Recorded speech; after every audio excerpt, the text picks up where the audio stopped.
దేవరుణం, పితృరుణం, ఋషిరుణం, సాధురుణం, దైవరుణం. రోజు మనకైతే ఈ 5 రకాల దోషాలు అనేది ఉంటాయి ఫ్రెండ్స్. ఈ 5 దోషాలను మనం కంప్లీట్ చేసుకున్నట్లయితే గనక ఏ రోజు చేసిన పాపం ఆ రోజే తొలగిపోతుందని పెద్దలు చెప్తూ ఉంటారు. వీటిలో మొదటిది దైవరుణం, అంటే దేవుడిని పూజించడం. పితృరుణం అంటే పెద్దలను పూజించడం. మూడవది ఋషి రుణం, అంటే ఏదో ఒక ఋషులు రాసిన స్తోత్రాన్ని మనం చదువుకోవడం. నాలుగవది సాధు రుణం, అంటే ఏదో ఒక రూపంలో మూగ జంతువులకు అనేది ప్రకృతిలో ఉండే క్రిమి కీటకాలు అనేది ఆహారం వేయడం. ఐదవది సాధు రుణం, అంటే మనకు తెలియకుండా సహాయం చేసినా అది మనకు తిరిగి వచ్చేదిలా ఉంటుంది. మేమైతే డైలీ ఇలా బియ్యం పిండితో రంగోలి వేస్తే గనక ఇలా చీమలు వచ్చి వాటిని తింటూ ఉంటాయి ఫ్రెండ్స్.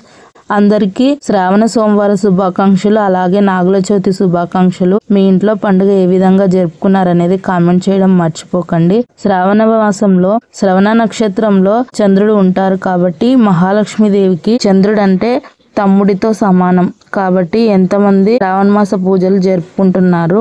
మేమైతే నాగుల చవితి చాలా చక్కగా సెలబ్రేట్ చేసుకున్నాం ఫ్రెండ్స్. ఈ విధంగా రాక్ సాల్ట్ అనేది ఒక గాజు సీసాలో మన హౌస్ లో ఏదైనా ఒక మూలకు ఉంచితే గనక మనకి చిన్న చిన్నగా వేళ్ళు కట్ కావడము, కాళ్ళకు దెబ్బ పడడము, లేకపోతే కాయగూరలు కట్ చేసేటప్పుడు బాత్రూమ్లలో జారిపడడం, మెట్ల మీద నుంచి జారిపడడం, తలకు గోడలు తగడం, బండలు తుడిచేటప్పుడు మనకి కాలు స్లిప్ అవుతుంటాయి. అలాంటివి చిన్న చిన్న ఇన్సిడెంట్లు జరగడం అనేది ఇంట్లో నెగిటివ్ ఎనర్జీ ఉండడం వల్లే జరుగుతుంది ఫ్రెండ్స్. అలాంటప్పుడు రాక్ సాల్ట్ అనేది ఇలా ఒక గాజు గిన్నెలో పెట్టి లాట్రిన్ రూమ్ లో కానీ బాత్రూమ్ లో కానీ ఒక మూలకు ఉంచినట్లయితే ఫస్ట్ నెగిటివ్ ఎనర్జీ వచ్చేది అక్కడి నుంచే కాబట్టి తిరిగి వెళ్ళిపోతుంది అంటారు. అందుకనే శ్రావణ మాసంలో హౌస్ క్లీన్ చేసుకున్న తర్వాత మేము ఈ విధంగా చేస్తాం ఫ్రెండ్స్. అలాగే ఇంకొక విషయం ఏంటంటే, మనం ఇంట్లో ఎక్కడ క్లీన్ గా ఉంచుకున్నా ఉంచుకోకపోయినా పెద్దలనే మాట ఏంటంటే, ఇంట వంట పెంట క్లీన్ గా ఉంటే ఎలాంటి అనారోగ్యాలు దరిచేరవు అని మనకి సామెత అయితే చెప్తూ ఉంటారు ఫ్రెండ్స్. ఇంట అంటే దేవుడి రూము, వంట అంటే వంట రూము,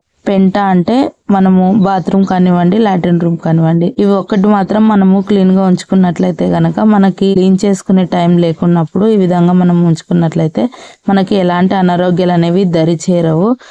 మేమైతే ఈ విధంగా పూజ జరుపుకున్నాం ఫ్రెండ్స్. మీరు ఏ విధంగా పూజ జరుపుకున్నారనేది కామెంట్ చేయండి. టుడే ఈవినింగ్ అయితే నేను లాంగ్ వీడియో అయితే అప్లోడ్ చేస్తాను ఎలా సెలబ్రేట్ చేసుకున్నామని.